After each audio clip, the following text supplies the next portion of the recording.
What up, guys? Bench Buddies are back with my MLB Week 20 power rankings.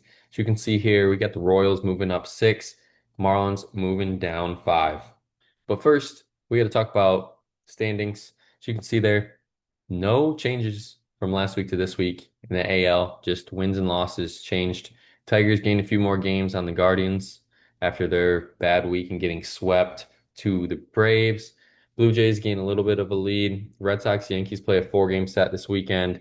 That could be a very big series for the rest of the year, depending how it goes. Then the Astros and Mariners, it looks like it's going to be those two teams pretty much playing for an AL West championship. Rangers have a bad week, and I know you can easily have a good week, but they seem like they just have one good week and then a bad week, a good week, and they're just very inconsistent but they are consistent at being very inconsistent. So I don't know. It just seems like it's a two-horse race there in the AL West. Now moving to the NL, same thing. Nobody changed spots here.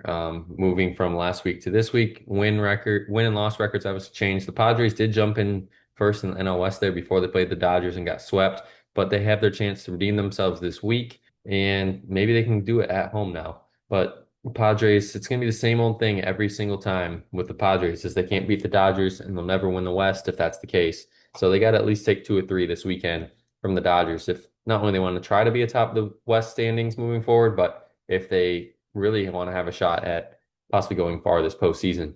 NL East, we'll jump back up there. Phillies, Mets, but the way the Mets have been playing, it's kind of looking like the Phillies are just going to run away with that. NL Central, same way.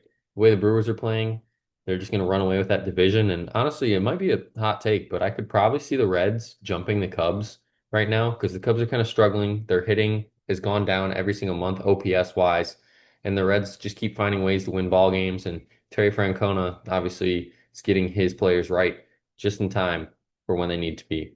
But 30 through 26, great week for the Rockies at 30. I feel like you just can't move them out of last place even with a good week just because they've been so bad. But they get rewarded with the Dodgers in a 4-game set at home. I'm sure that's going to go in their favor. White Sox, bad week yet again. They go 1-5 to division opponents. Not much to say there. Nationals, 3-4 on the road, lose that series, but they did split at home against the Phillies, which could help out the Mets, because the Mets have been struggling a little bit. Speaking of those Mets, they get the Mets at home early in the week, and then they go play Philly in Philly this week. Pirates, unfortunately, ran into a buzzsaw with the Brewers, especially going on the road. Then they get Chicago on the road as well, which they took one, which isn't too bad. So they didn't go an 0 for a week, but they get Toronto and Colorado at home this week. And who knows, maybe this Pirates team, when Paul Skeens is on the mound, can play spoiler. Twins at 26, they drop 5 spots. Yankees on the road just get dominated every single time they play the Yankees. Tigers, I thought there was some hope there going into that series for the Twins because they were playing some good baseball coming in, but Tigers seem to figure it out and they take 1 of 4 against the Detroit at home. And I thought, maybe being a home series, they could at least split the series, but that wasn't the case.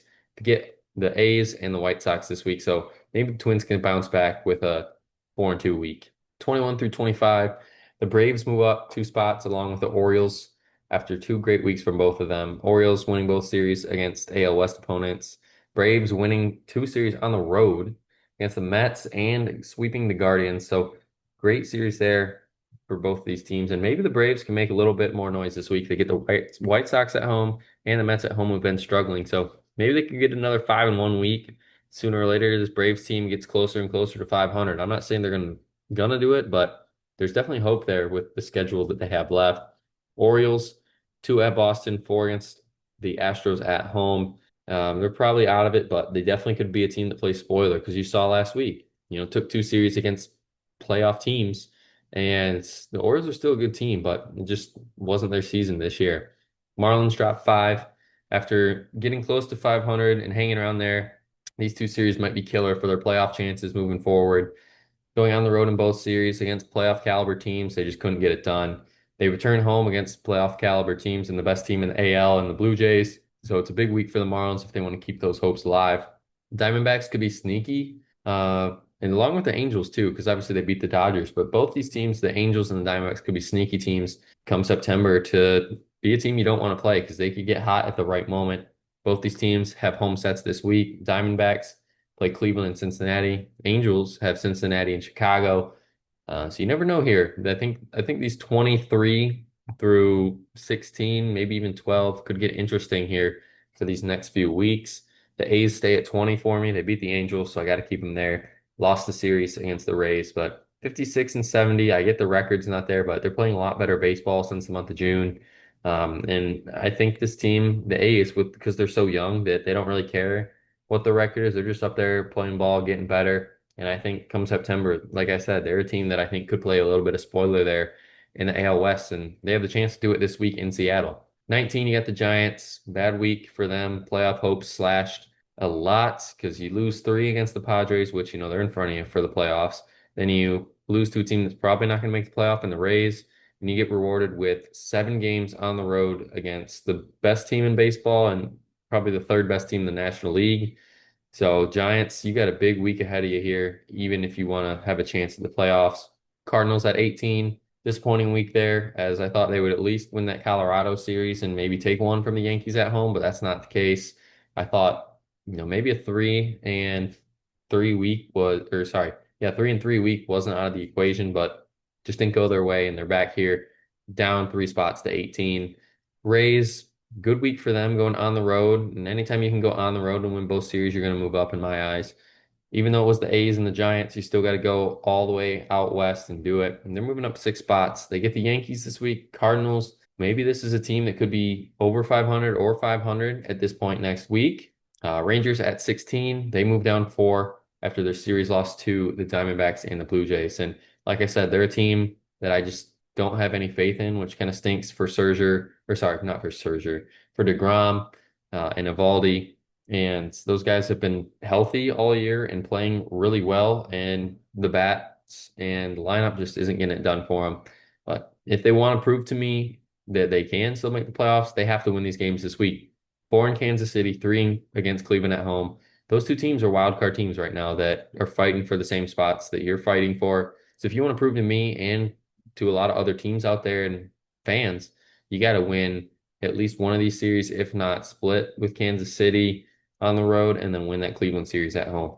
Like I said, you can see there you have Kansas City and Cleveland there at 13 and 14, but the team at 15 is Cincinnati. They move up one with that series win over the Phillies at home, which was a big series there. And then even taking one from the Brewers at this point right now is a big victory because, what they were on a 13-game winning streak.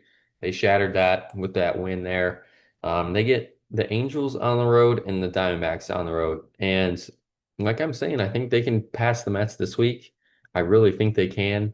The Reds have slowly been creeping up, and the Mets have been slowly dropping back down to earth. But they did finish with the series win against Seattle there in Williamsport, and they get Washington and Atlanta on the road. But Atlanta's on fire right now. Washington could be a sleeper team. Who knows? It's an NL East matchup, so big week there in the NL wild card race. But jumping back to the Royals and the Guardians, Royals are trending upward after sweeping the White Sox at home and taking 2 of 3 from the Nationals. Teams you got to beat to get back into the race, and it's a big week for them as well. Like I said, they get 4 against Texas and 3 on the road in Detroit, and they play Detroit as well next week at home. So those are a big 6-game stretch there for the Royals if they want to possibly have a chance to get back into the AL Central. And obviously the Guardians, they were right there, but getting swept to the Braves at home when the Tigers go 3-1 on the weekend series isn't a good look. So that obviously bumps up the AL Central race back up a little more manageable for the Tigers, but a little harder for the Guardians and the Royals. And then the only team I haven't talked about yet is the Mariners. They fall out of my top 10. And yeah, I maybe could have put the Mets ahead of them just because they beat them in the series, but the Mariners have done more in that time span than the Mets have here in the last few weeks. And, the Mariners' schedule speaks for themselves this week. They get 3 in Philly. If they can go in Philly and win a series, I mean, there's no doubt that they should be ranked ahead of the Mets right now. Then they get Athletics at home. So who knows? The Mariners could easily have a 4-2 week and get right back into the top 10. But starting my top 10, I'm going to put the Yankees in there. I think this team slowly is figuring it out with Judge's return, and he's starting to play a little better. The team's looking a little better. Like they always beat the Twins, like I said. Doesn't matter where. And then 3 on the road in St. Louis. Goldschmidt's return, so on and so forth. I mean, the Yankees played some good baseball this weekend, and it showed. And can they ride that momentum into the AL East showdowns of two in Tampa Bay, quick series there, and a four-game set against your arch rival, the Boston Red Sox at home? I think they got to win at least four of these six games this week for the Yankees to really kind of show me, and I think a lot of Yankee fans, a lot of people in baseball, that this team isn't going away lightly because they've struggled here this last month, but they're starting to figure it out. That bullpen is the big question mark moving forward. The Yankees can get a good bullpen, even an average performance from the bullpen. I think the Yankees will be just okay come October. At nine, you got the Cubs. 3-3. I moved them up a spot. They played Toronto tough, but just couldn't win that series. And they did beat Pittsburgh at home. And they get five at home against the Brewers. If you want to catch up in that division, you got to win four or five. Pretty much that's how it is at this point. But if you lose that series at home, let's say you only win two, I think you might want to just go for the wild card at that point. I know there's still a lot of baseball left, but the way the Brewers have been playing, it's going to be pretty hard to win that NL Central. At eight, you got the Red Sox, like I was mentioning earlier. That big weekend series in New York obviously looms large, especially for ALE seeding purposes and for the wild card as well.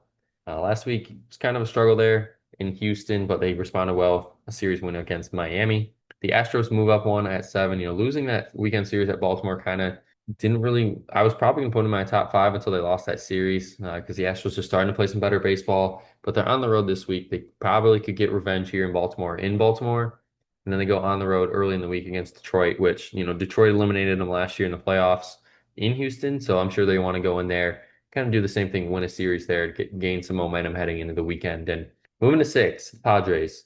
This team was at two last week. I thought, okay, after that San Francisco series, yeah, there's no reason that they can't go into LA and steal that series. And they just didn't show up until Sunday late. That's the only time they really showed up. And same old Padres yet again. Now they have a chance to get three this weekend and kind of get back to right to square one, right where they just were last week, entering the week. But that series before, four against San Francisco at home, you already swept them on the road last week. Now I think you got to not sweep them, but at least take three or four against the Giants to really keep afloat in that NL West picture with the Dodgers because the Dodgers aren't really blowing teams out of the water and they're not doing too much, but they're keeping you in the race. The door is cracked open still for those Padres heading into this weekend. Five through one, that Tigers ranking at five could be a little bit of a surprise. Maybe it's a little biased, but they finally played some better baseball. The bullpen's looking a little better. They're getting more out of their starters, and the lineup is finally hitting the ball. That's what the Tigers were missing these last 2, 3 weeks. So I'm jumping them back up here to top five because they have been record-wise the top five team in baseball all year. They get Houston, Kansas City at home this week. Big series for them, especially Houston, because like I said, they eliminated Houston that in the playoffs last week, AJ Hinch's old team. So big storylines there early in the week. Then, like I said, the Royals come into town. You want to put away the AL Central, you got to take two or three there. Phillies at four. Ho hum, just another week. That's why they're moving down one. It wasn't pretty, but 3-4, they got through it. No major damage with the Mets struggling as well. And then they get Seattle and Washington this week at home. Interesting series there against Seattle. I think Seattle can really give it to them. I know Seattle struggled last week, but I think that could be a very good series early in the week. The Dodgers move up one with their series win over the Padres. Yeah, they got swept against their crosstown rivals, not just this series, but the whole year. Go 0-6 against the Angels this year, which blows my mind. Shohei couldn't get a win against his former team, but they get Colorado, an easy series against Colorado, should be easy.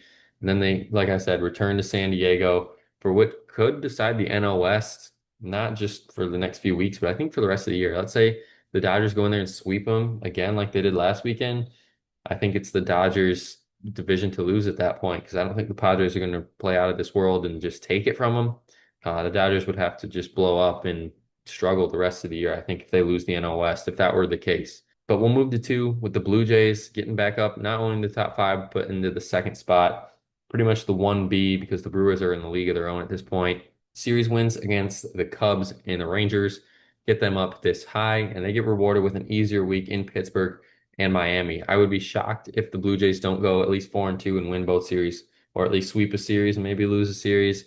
But the Blue Jays are probably the team right now in the AL that no one wants to face because they keep on winning games, growing that AL East lead. And I know the Blue Jays, have kind of owned the Red Sox as well right now. 7-3, I think it was. One of you guys said in the comments. So my bad for not knowing that. I watch AL Central mostly, so there's that. And we'll move talking about a Central team. We'll move to the NL Central. Milwaukee Brewers. What they're doing right now is something I've never seen before since I really started paying attention to baseball. Um, it's just I don't know how they're doing it. It's not like they paid for all these guys like the Dodgers did for millions and millions of dollars. Homegrown talent is playing really good right now. The pitching is great. I think since Brandon Woodruff has returned, I think this team only has like 5 or 6 losses. Um, so he has been a big factor in the Brewers' return because he's a starter that, gives them length and he's reliable. And I think that's what you need there for the Brewers out of one of your star guys. But like I said, they get Chicago on the road, huge series there for the Cubs, and I guess for the Brewers because if they can win that series, NL Central's pretty much wrapped up. It feels like with 5 weeks left in the season. And then they get the Giants at home to close it out for the week. And don't be too shocked. I think if the Brewers could start a little winning streak here, maybe 3 in a row, 4 in a row, don't know when it would happen, but I don't think these Brewers, after one loss, are going to start to crumble. I think this team could easily be the first team to 100 wins this year, maybe even 110 the way they've been playing baseball. That's going to be it for my week 20 power rankings. Check back next week to see where your favorite team ranks in the last week of August. But until the next time, the Bench Buddies are out.